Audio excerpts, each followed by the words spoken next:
जय माता दी। चैत्र नवरात्रों की आपको हार्दिक शुभकामनाएं।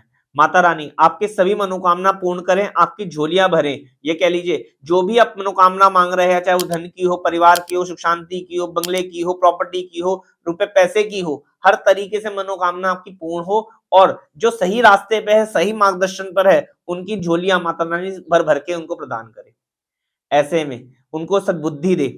जो लोग अज्ञानता पूर्वक अपनी जिंदगी को चला रहे हैं, माता रानी उनको सद्बुद्धि दे, उनको सही रास्ते पे लाने का भी काम करे और जिंदगी में अंदर उनको एक सही मार्गदर्शन प्राप्त हो।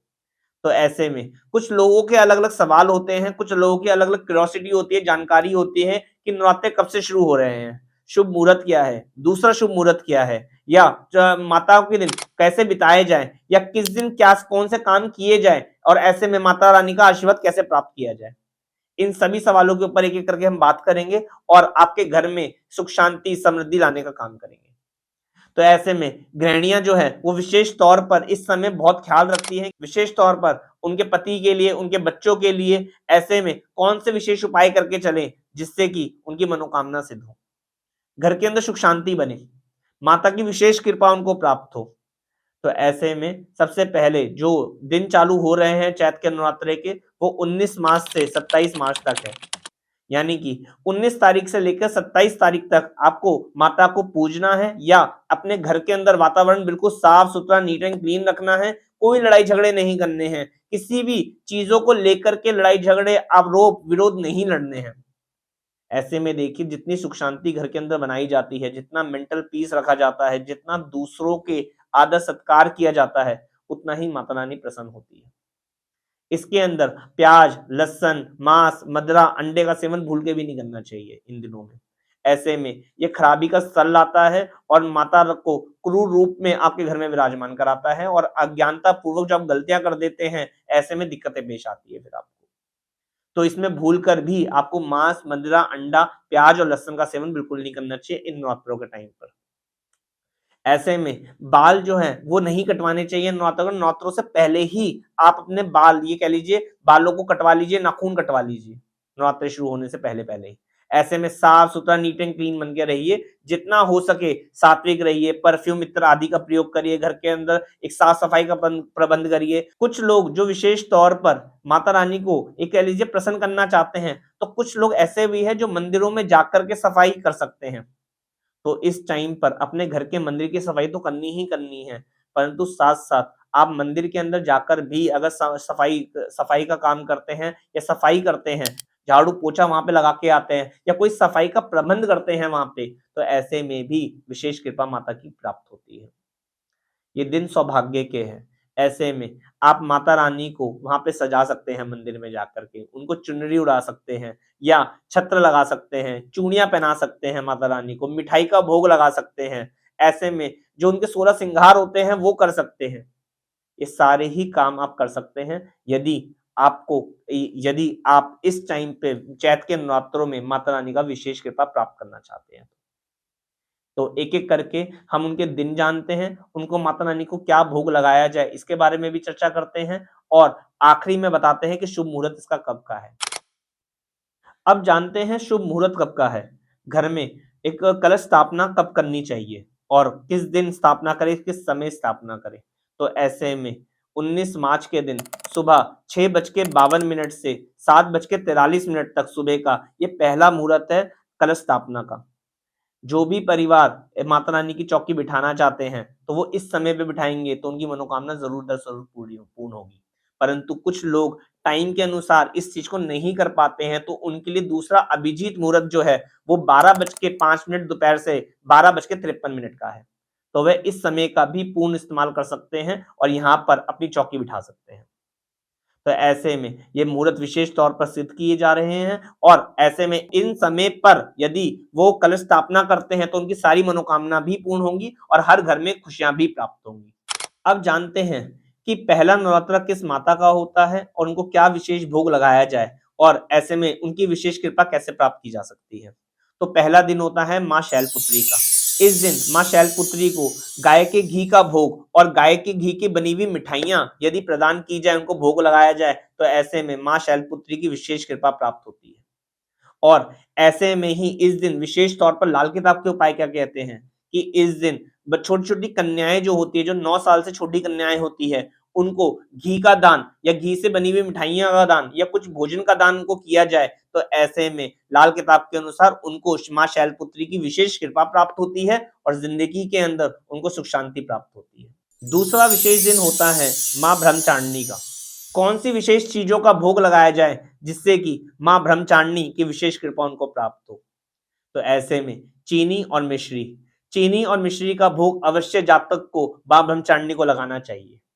इस दिन माता को ब्रह्मचारिणी को ये दुआ करनी चाहिए कि उनको ज्ञान की प्राप्ति हो, लाभ की प्राप्ति हो और उनके सभी दुख तकलीफ कष्ट जो उनके साथ चल रहे हैं या जो उनकी मनोकामना है वो उनकी पूर्ण रूप से सफल फलदायी हो। तो ऐसे में लाल किताब के उपाय के द्वारा छोटी छोटी कन्याओं को, जो 9 साल से नीचे की कन्याएं होती है, उनको चीनी और मिश्री अवश्य देनी चाहिए। तो ऐसे में मां ब्रह्मचारिणी की विशेष कृपा उनको प्राप्त भी होती है। तीसरा और विशेष दिन होता है मां चंद्रघंटा का। तो ऐसे में मां चंद्रघंटा को दूध और दूध से बनी हुई मिठाइयां और खीर का भोग अवश्य लगाना चाहिए और छोटी छोटी कन्याओं में भी बांटना चाहिए, जिससे कि आपको लाभ की प्राप्ति हो और आपकी मनोकामना पूर्ण हो। चौथा दिन होता है मां कुष्मांडा का। तो ऐसे में मालपुआ या दही वड़े का भोग उनको लगाना चाहिए और साथ ही साथ छोटी छोटी कन्याओं को बांटना चाहिए, ताकि मां कुष्मांडा की विशेष कृपा उनको प्राप्त हो और उनकी मनोकामना सभी सिद्ध हो। पांचवा दिन होता है मां स्कंद माता का। इस दिन माता को केले का भोग अवश्य लगाना चाहिए और छोटी छोटी कन्याओं में भी केला बांटना चाहिए और पैरा लगाकर उनसे आशीर्वाद लेने चाहिए और अपनी मनोकामना पूर्ण करनी चाहिए। ऐसे में आशीर्वाद जो लें वो बोलकर लेना चाहिए जातक को, ताकि उनकी कृपा यानी कि जो वो आशीर्वाद मांगना चाहते हैं वही आशीर्वाद उनको प्राप्त हो। ऐसा नहीं कि उनके सिर्फ केला दे दिया, पैसा ला के आशीर्वाद ले लिया, बोल के ही आशीर्वाद लीजिए कि ऐसे में मुझे धन की प्राप्ति चाहिए, मेरा रुका हुआ धन है वो मुझे मिल जाए, मेरा बिजनेस अच्छे से फलदायी हो जाए, मेरे घर में बच्चों का एक कह लीजिए एक एग्जाम क्लियर हो जाए। इस तरीके की सारी मनोकामना, जो भी अपनी मनोकामना है वो बोलकर मांगनी चाहिए और छोटी छोटी कन्याओं से पैरा ला के आशीर्वाद अवश्य लेना चाहिए। छठा दिन होता है मां कात्यायनी का। तो ऐसे में मां कात्यायनी के लिए विशेष तौर पर शहद का भोग अवश्य लगाना चाहिए। शहद से बनी हुई कोई मिठाइयां हो या शहद से बनी हुई कोई चीजें हो, वो उनको दान अर्पण जरूर करनी चाहिए और ऐसे में छोटी छोटी कन्याओं को भी बांटना चाहिए। इस दिन यदि वह रोटी के ऊपर थोड़ा सा शहद डालकर माता को भोग लगाते हैं, तो ऐसे में विशेष कृपा प्राप्त होती है और छोटी छोटी कन्याओं में भी ये कार्य किया जा सकता है और उनसे पैर लगा के आशीर्वाद लिया जा सकता है। सातवां दिन विशेष तौर पे लाभकारी मां कालरात्रि का। ऐसे में जिनके घर में भी भूत प्रेत ऊपरी बाधाएं दिक्कतें ये पेश आती है, ये दिखाई देती है, तो ऐसे में मां कालरात्रि उनके लिए विशेष सुखदायक हो सकती है, विशेष फलदायी हो सकती है। तो इस दिन गुड़ का भोग अवश्य लगाना चाहिए माता को। ऐसे में छोटी छोटी कन्याओं के अंदर गुड़ बांटना चाहिए और उनके पैर हाथ लगा के आशीर्वाद लेने चाहिए, जिससे कि मां कालरात्रि का उनको विशेष स्नेह और विशेष ये कह लीजिए कृपा उनके ऊपर प्राप्त हो और जिंदगी के अंदर जो ये ऊपरी दिक्कत है, ये बाधाएं हैं, ये कोर्ट कचहरी के मामले हैं, ये निजात उनको मिले और प्राप्त हो उनको। आठवां दिन विशेष तौर पर विशेष घरों में बनाने जाने वाला एक प्रमुख त्योहार, जहां पर मां गौरी की अर्चना की जाती है। इसको अष्टमी के रूप में भी पूजा जाता है, जहाँ पे खीर, हलवा, नारियल या भोग लगाया जाता है और साथ ही साथ कन्याओं में भी बांटा जाता है। बहुत से विशेष घरों में अष्टमी पूजी जाती है, तो ऐसे में उनको नारियल का दान अवश्य करना चाहिए, नारियल का भोग अवश्य लगाना चाहिए और पैर हाथ लगा करके उनसे आशीर्वाद प्राप्त करना चाहिए।